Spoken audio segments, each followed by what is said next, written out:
நல்லா ரவுண்டாக வெட்டி இதில் மிளகாத்தூள், மஞ்சத்தூள், கொஞ்சம் சிக்கன் மசாலா, கரம் மசாலா, கொஞ்சம் கடலை மாவு எல்லாம் போட்டு நல்லா இப்படி விரவி உப்பு போட்டு நல்லா விரவி இப்படி ஊற வச்சுருக்கேன்.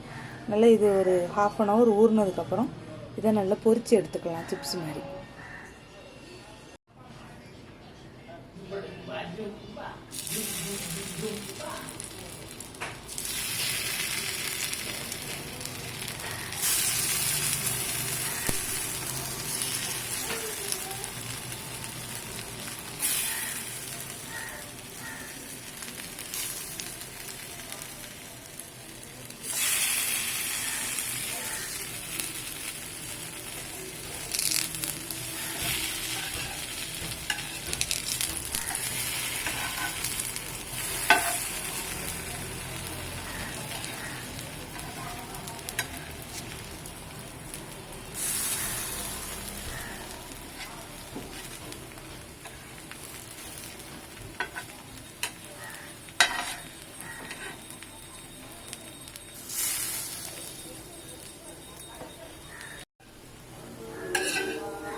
இப்படி கொஞ்சம் கொஞ்சமாக அதில் போட்டு நல்லா வறுத்து ஒன்று ஒன்றா திருப்பி நல்லா கிரிப்ஸியாக பொரித்து எடுத்துக்கோங்க. சூப்பராக வாழைக்காய் வறுவல் ரெடி ஆயிடுச்சு.